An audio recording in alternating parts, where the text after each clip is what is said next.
करोड़ लोग निरक्षर हैं इस देश में, तो आप 28 करोड़ निरक्षरों को पढ़ाने के लिए फिर से एर्नाकुलम मॉडल के आधार पर संपूर्ण साक्षरता अभियान को शुरू करो। ये हमारा डिमांड है। हमारा डिमांड है कि प्राथमिक शिक्षा में शिक्षा अधिकार कानून को पूर्णतः लागू करो। ये शिक्षा अधिकार कानून को भी खत्म कर रहा है। पूरे देश में आज भी 15 लाख टीचर का अपॉइंटमेंट नहीं हुआ है, विषयवार टीचर नहीं है। मिडिल स्कूल में झारखंड ऐसे जगहों में 90% मिडिल स्कूल में हेडमास्टर नहीं है। और ये कहता है चमकता हिंदुस्तान, विकसित हिंदुस्तान। कहाँ से हिंदुस्तान विकसित हो जाएगा? अडानी को बढ़ाने से हिंदुस्तान, अंबानी को बढ़ाने से हिंदुस्तान विकसित हो जाएगा। एक बड़ा लड़ाई है और उस लड़ाई में हम आपके साथ हैं, साथ रहेंगे। दोस्तों, इसके बाद जो हम डायलॉग को लेकर के नीचे जा रहे हैं शिक्षा और साक्षरता का, हम राज्य संसाधन केंद्र के लोगों को निवेदन करेंगे कि नीचे तक जो हम भारत ज्ञान विज्ञान समिति जनता के बीच जा रहा है, आप भी हमारे साथ चलिए। आपको हम बताते हैं ज्ञान विज्ञान समिति है जिसका इस देश के 25 राज्यों में संगठन है, 350 जिले में, उसके हम राष्ट्रीय महासचिव हैं। सर, क्या प्रमुख मांगे हैं? हमारी मांगे हैं कि भारतवर्ष में 1989 में भारत ज्ञान विज्ञान समिति का स्थापना हुआ था। भारत ज्ञान विज्ञान समिति राष्ट्रीय साक्षरता मिशन के साथ मिलकर के इस देश में साक्षरता आंदोलन किया था और 1990 से अगर 2001 में देखिएगा तो लगभग 15 करोड़ निरक्षर साक्षरता केंद्र में आए थे और उसको 1 करोड़ 50 लाख वॉलंटियर्स पढ़ाया था। उस समय राज्य संसाधन केंद्रों की बहुत बड़ी भूमिका थी, जिनका काम था सामग्री निर्माण करना, वॉलंटियर्स का ट्रेनिंग देना। 1 करोड़ 50 लाख का 31 मार्च को अचानक सरकार एक चिट्ठी में इन राज्य संसाधन केंद्र को बंद कर दिया, राज्य संसाधन केंद्रों को, जिसका वर्कर्स पिछले 30 बरस से इस देश में इतना बड़ा काम किया। माने वर्ल्ड में निरक्षरता में अभी भी भारत का पहला स्थान है, लेकिन वो बहुत इज्जत बढ़ाया 2001 तक और साक्षरता आंदोलन को एक मुकाम में पहुंचाया राज्य संसाधन केंद्र। लेकिन आज क्या हुआ है कि उसको एक लेटर में बंद कर दिया गया, जिसके चलते 25 बरस से काम करने वाले जो कर्मचारी हैं वो सड़क पर आ गए। तो हम उनको लेकर के लड़ रहे हैं। पहला बात तो कि उनको बहाल करो। दूसरा है कि साक्षर भारत कार्यक्रम यहाँ चल रहा था, जिसमें हजारों लाखों प्रेरक थे, उनको भी एक लेटर में उनका 2000 रुपये पंचायतों में मिलता था, उनको खत्म कर दिया। ऐसे मुकाम पर खत्म कर दिया जब 28 करोड़ निरक्षर, अभी नौजवान निरक्षर इस देश में है। जब सरकार बात करती है डिजिटल इंडिया का, जब 28 करोड़ निरक्षर होगा तो कहां से डिजिटल इंडिया बनेगा?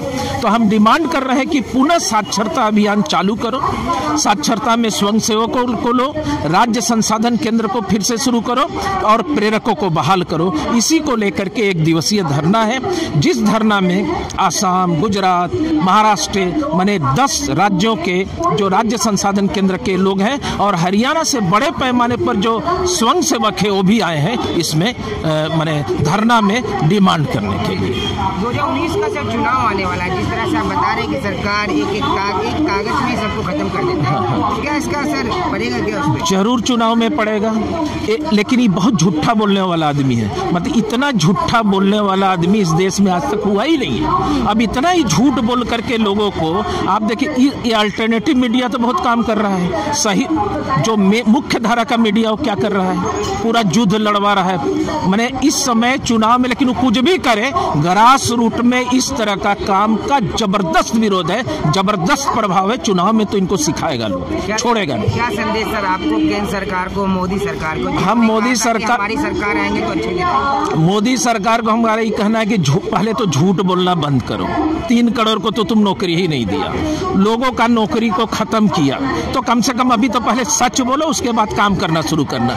लोगों को सच बोलो कि हम नौकरी क्यों नहीं दिए, नौजवान लोग क्यों आज सड़क पर है, क्यों BE पास लड़का 7,000 रुपए के नौकरी पर काम कर रहा है, क्यों दिल्ली विश्वविद्यालय का MA पास लड़का 2 साल से बेरोजगार है, पहले क्यों 10,000 एडहॉक लेक्चरर जो है दिल्ली विश्वविद्यालय में परमानेंट नहीं हो रहा है। पहले इनका जवाब दे, तब नौकरी दे। अभी भी सुधरने का वक्त है, अपना प्रायश्चित करे।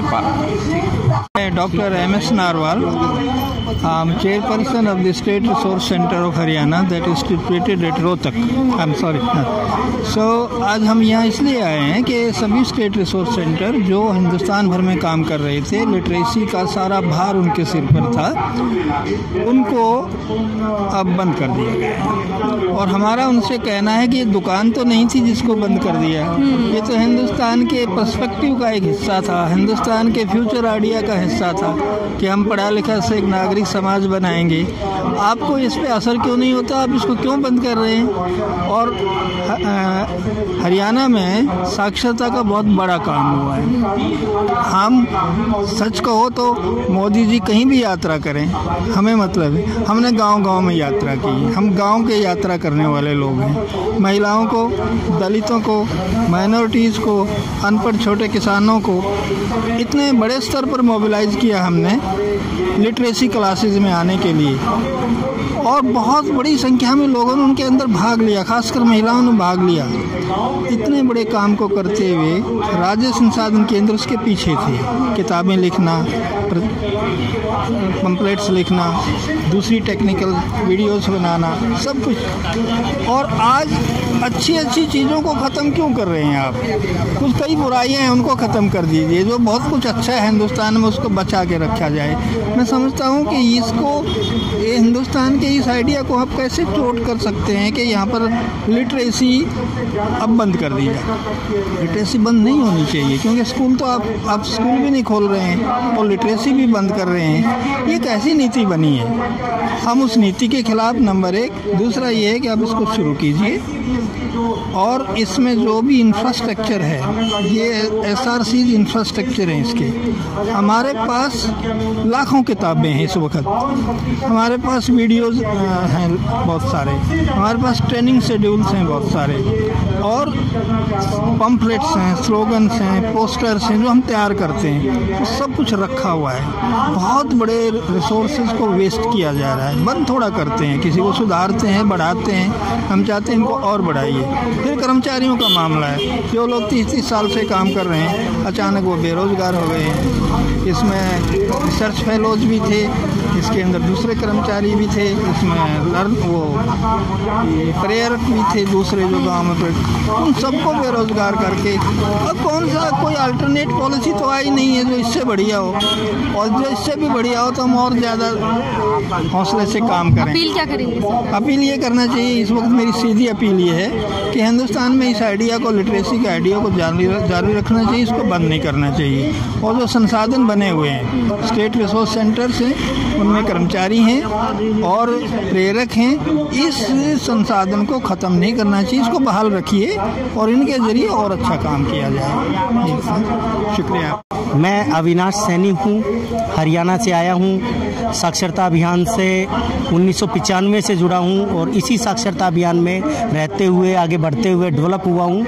और स्टेट रिसोर्स सेंटर जो कि नॉन फॉर्मल एजुकेशन के लिए बने हैं पूरे देश में, उनमें से एक नॉन फॉर्मल एजुकेशन जो हरियाणा में है, उसका डायरेक्टर भी रहा हूँ और उसमें काम भी करता हूँ। और अभी जो हालत है वो ये है कि ये जब से सरकार आई है तब से लगभग जितने भी लोकतंत्र को मजबूत करने वाले जो ढांचे हैं, जितने भी संस्थान हैं, उनको क्रमबद्ध तरीके से बंद करने की एक साजिश सरकार कर रही है। और ख़ास तौर पे जो लोगों को एजुकेट करने वाली जगह हैं, स्कूलों पे, शिक्षा पे, हेल्थ पे बड़ा हमला है और उनको लगातार कट किया जा रहा है और हम इसके खिलाफ हैं। यहाँ पर एक धरना दे रहे हैं और हमारे पूरे साथियों के साथ जो साक्षरता अभियान से जुड़े हैं, ग्राउंड लेवल तक के जो कार्यकर्ता हैं, उनके समर्थन में और राज्य संसाधन केंद्रों के समर्थन में।